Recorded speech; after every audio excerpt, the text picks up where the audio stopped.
Welcome to the Brothers in Prayer podcast. Now, with your hosts Drew Hammett, Xander Johnson, and Dylan Burkett. Hello and welcome back to the Brothers in Prayer podcast. We hope you enjoyed the first episode. I know we loved making it, and I think we really just overall had a great time getting our message out there. Obviously, the goal for the podcast is to kind of expand our Brothers in Prayer territory past the CBC community, and I think we were really able to do that well with the first one, and we hope to continue to do that with the second one. But Brothers in Prayer this week was a lot of fun. Xander, what did we do this week? Yeah, so this week we did a collaboration with Angels in Prayer from St. Joe's, and I gotta tell you, that was amazing. It was awesome. It was besides the technical difficulties we had with Zoom and everything, I think overall it was a great experience, and I know all the boys loved it, and we can't wait to do it again. But it's funny, we were in Brothers in Prayer trying to decide who would lead this week for the St. Joe girls, and it turns out I was already scheduled to lead, and so this is actually going to be my kind of personal testimony, my kind of experience throughout my entire faith life. And for me, it really all started when I was in about fifth grade, right? I always like to kind of ask the question, my icebreaker is, what do you think the statistical odds of you being born are? I think it's a freaking great question. So Dylan, do you know? Oh my gosh, you just said it yesterday. And I remember it was a crazy number, like 1 in like 300 trillion or something like that. You nailed it. 1 in 300 trillion. Yeah, that's crazy, dude. It's crazy, right? When I first guessed yesterday, I remember I was like, probably like 1 in a billion or something like that. Like that's still a huge, astronomically large number, but wow, I can't even comprehend. No, it's ridiculous. And that's where, for me in middle school, right, I always kind of had the notion and the experience that like, I didn't really know what my purpose was. I couldn't find why I was kind of put here on earth, and I didn't know what God was leading me to do. And like I said, that all changed in about fifth grade, right? Because I was diagnosed with a disease called ulcerative colitis, right? And what it was is basically it's a disease where you have hundreds of these little tiny sores in your large intestine, right? And these sores, they're bleeding ulcers. And the way I like to kind of describe it is like canker sores in your large intestine, right? Kind of sore like that. But this internally bleeding, it does a couple things. One, first off, it hurts, which isn't fun. Number two, that blood needs somewhere to go. And so you actually are going to the bathroom quite literally every 15 minutes, right? And this constant going to the bathroom basically makes it physically impossible for you to actually sleep, right? And that was one of the worst parts. But also, one thing with you're losing a lot of blood, right? And in blood is a mineral called iron, right? And that's actually what helps give your body energy, right? So it's a combination of you can't eat any food because every time you do, you're throwing it up. You can't sleep, so you're sleep deprived, and you're losing this iron in your blood, which means your energy levels are extremely low. I know one time they took a measurement of my iron levels, and my iron levels was about 3. I had 3, like whatever the measurement is, 3% iron in my blood. Now, normal kids, that level is about 75 to 100, right? So you do the math, it was not good, right? And so we go to the doctor, and she says, okay, so you have this disease, it's not fun, but we're going to take one step of treatment, right? There are 3 big steps. The first one is to just give you medicine. We're going to just take care of it. It should take care of it. You shouldn't need to worry about the other 2 levels of the medicine ever in your life, right? So she said the first one is just medicine to take the inflammation down. The second one is a slightly stronger medicine called Remicade. And then the third step in the treatment process is to have surgery to have your entire large intestine removed, right? Now, obviously, we did not want to have that happen. That's a very long, hard process. And so we were just totally fine with trying the first step, seeing what would happen there. So we did.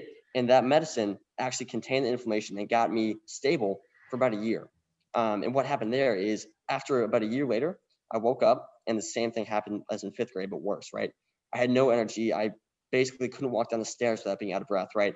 I was just feeling really crappy, just not fun, right? And that's when we walk in there and said, okay, my doctor goes, I think we're going to need to move up to the second stage of treatment, right? So we did. And that's the Remicade. It's actually a chemotherapy drug. It's one of the strongest anti-inflammatory drugs in the world, right?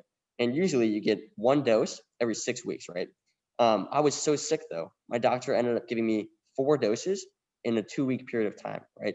Not good, not fun. And so we go in there and the problem was the Remicade wasn't really working. So my doctor says, okay, we're going to need to try something else.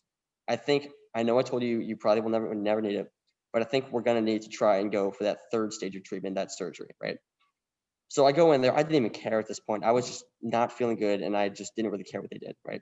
So I go in there, And part of the prep for surgery is they have a little marker. And what they do is they write on your stomach a little X. And that X is where they take out your large intestine and they take your small intestine and they protrude it out the side of your body into a little bag. That's an ileostomy is what it's called. And so that was going to be one of 3 surgeries that would kind of engulf this whole process. It would have been about a year and a half of in and out of the hospital with different surgeries. It would not have been fun at all, right? So the day of the surgery shows up, I go in there and my doctor, I just sit on the bed. My doctor says, you know what, you look pretty good. So we're going to do one last blood test just to make sure we're still going through with this. Like, okay, that's great. That was the first little glimpse of happiness and glimpse of good news that I heard in a long time. So we were like, we didn't get our hopes up, obviously, because the odds of us not having surgery were still very slim. So she comes back about 10 minutes later and she says, okay, we have 2 out of the 4 results back. If one of these last 2 results comes back good, you're going home surgery free. And that was crazy. That was mind blowing because for me, that was officially the first glimpse of like recovery that I had in probably about a 2-year period of time.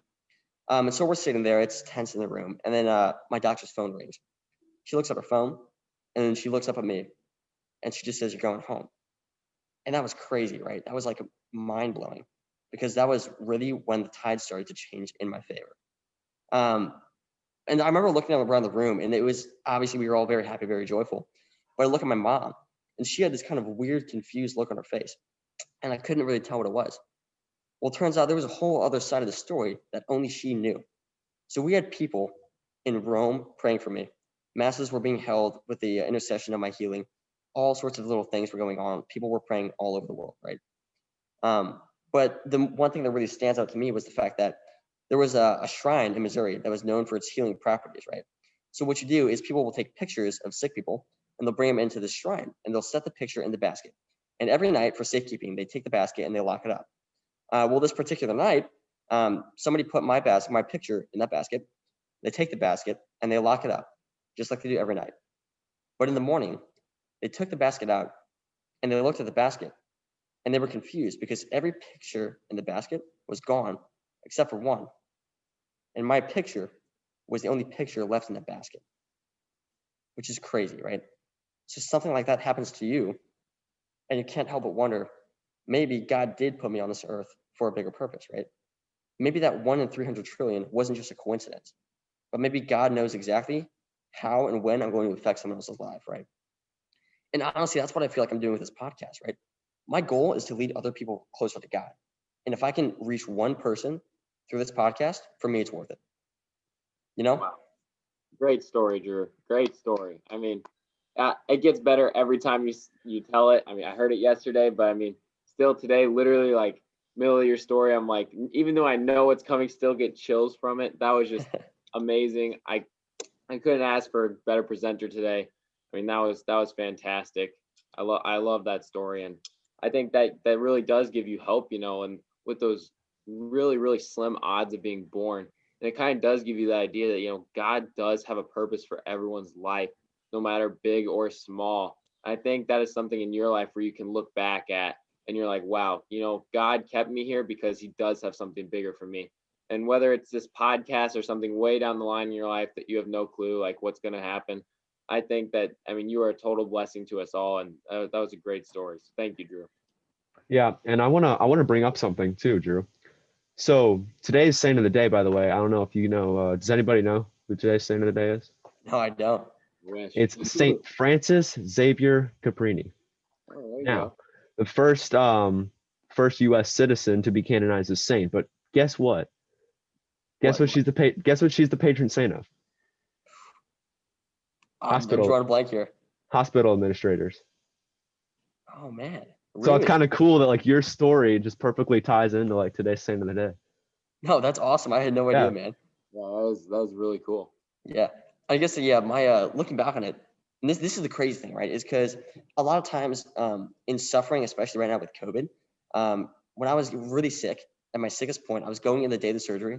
There was a moment in time where, and I've talked to my mom about this too. We both kind of sat there that day of the surgery. We're like, we have no idea what's going on. We don't know what is happening, but we're just going to give it all up to God, right?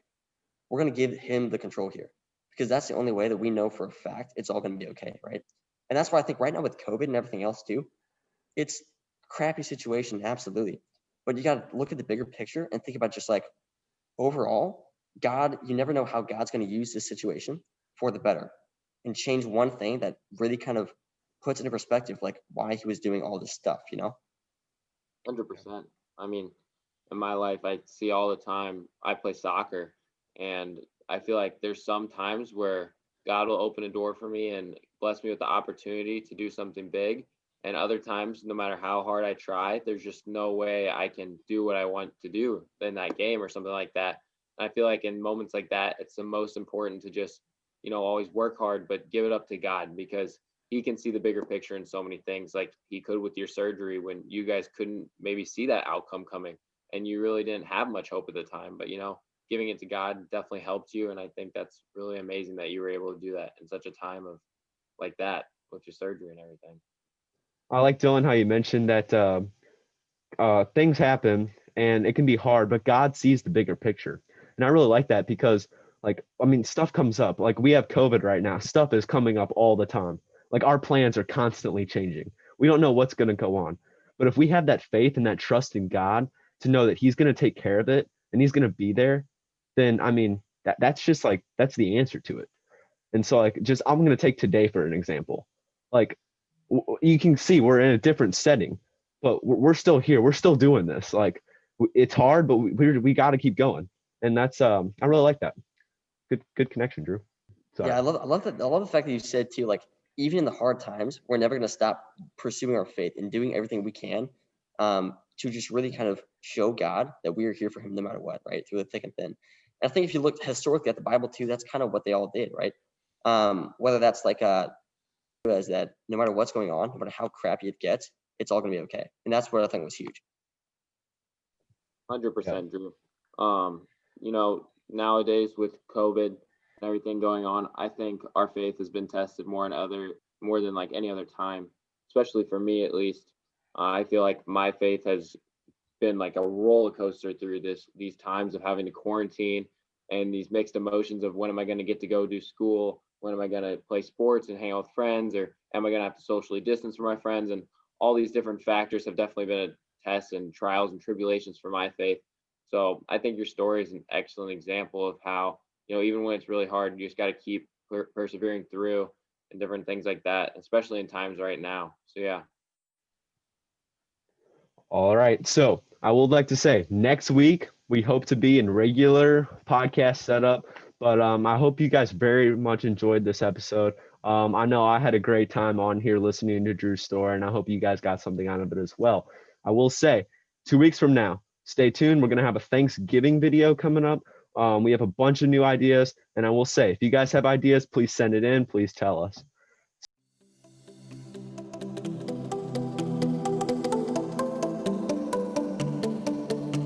Thanks for listening to the Brothers in Prayer podcast. Our producer is Peter Coco. Our creative director is Xander Johnson. And our media relations director is Drew Hammett. Tune in every Thursday for more.